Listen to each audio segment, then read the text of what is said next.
Hey, peace, family. So, unanswered prayers played a big role in my deconstruction journey. And it wasn't so much about individual prayers that were unanswered. It came to a point where, after I turned 45, I'm getting ready to turn 47 right now.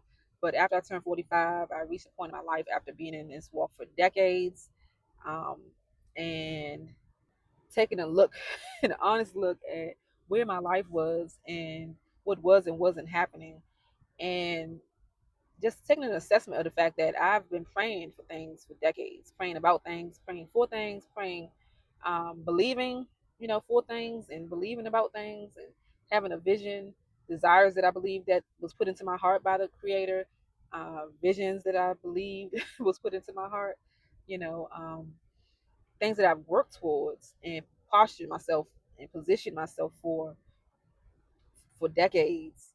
And none of these things have manifested. None of these prayers have been answered. None of these visions have come forth. None of these things I see manifest in my life. And there comes a time where certain things expire. Okay, there comes a time where, because we have all these things that we say spiritually, right? We say, okay, well, his time is not our timing, or when a door closes, well, that door closed, but another door is going to open, and this didn't happen because there's something better planned for you. He has something bigger and better for you, or some things, good things, take a long time to develop.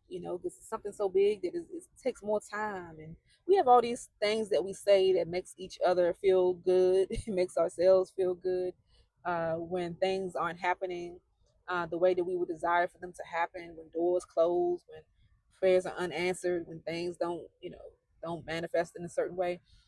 But it comes a time where the breakthrough is no longer right around the corner. this corner, been long as I don't know what. This corner is an everlasting corner. Okay, some breakthroughs are not around the corner, and so I came to a point after turning 45 where certain doors are now closed. Okay, I'm waiting for a breakthrough that is never going to break through because certain things are no longer a possibility, certain things are no longer desirable, um and things have not gone into the direction. So imagine you're sowing seeds and you're trying to cultivate a garden and cultivate a field, and you're sowing seeds and you're doing all the hard work of gardening and growing things. And at the end of the day, all of this hard work, you look up and the season comes where it's time to eat of these things, and instead you have a total crop failure. Nothing's growing. The things that started to look like they might kind of pop through and grow, they died. Like nothing is coming forth. You have to start now evaluating. Okay, is something wrong with these seeds because we've been doing this for a long time? Is something wrong with the soil? Is something wrong with what is going on? The way that we're cultivating it, is something wrong? Like, what is going on? And I came to that point in my life where it was like something wrong. Something, everything is wrong. Something is not right. Um, so I had to be honest to say, okay, if we're trying to maintain this doctrine that, okay, you pray or you do this, you pray, you fast, you sow the seed, you do this and do that, and God's going to hear you, God's going to answer you. Um, that I can't stand as a witness of that being true. Now, many people out here can stand as a witness of, things manifesting in their lives in a certain way, and they give thanks. And this creates I don't want to say problem, but this creates a dilemma.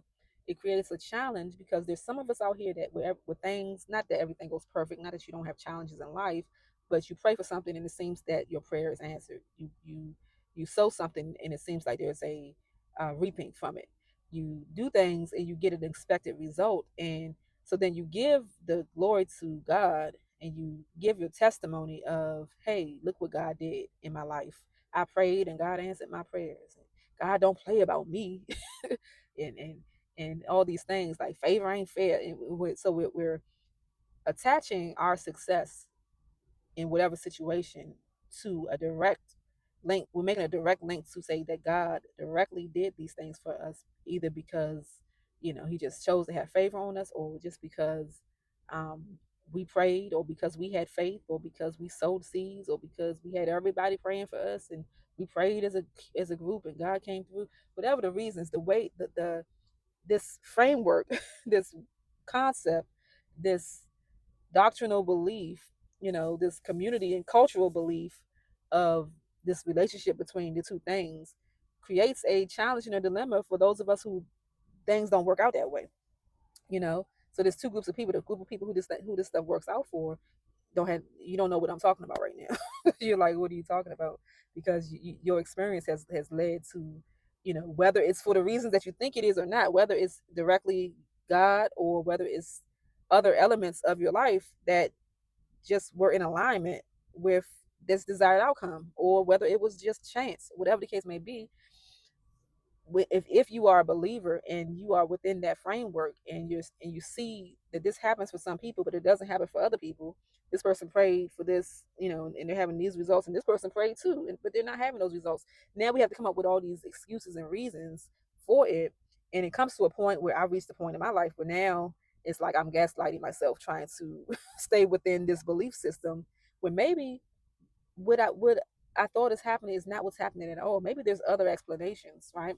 Maybe it's not that I need to keep praying and keep fasting and figure out what kind of generational curse this is, and figure out what kind of this and spiritual warfare, and coming against the devil, and and or just accepting that God, knows better. It becomes so insulting where you know what will be good for your life and what has harmed your life, but people tell you, well, God got something better for you, and this was better for you than this other thing that was the best thing for you, or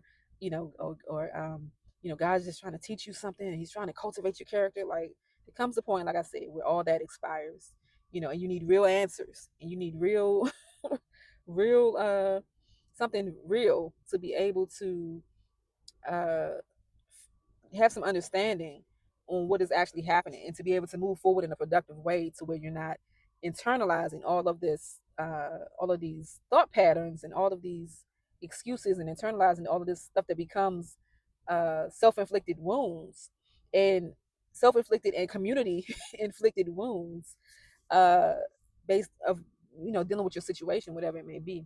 So I reached a point where, like I said, unanswered prayers became kind of a wake up call for me to check in and to reevaluate.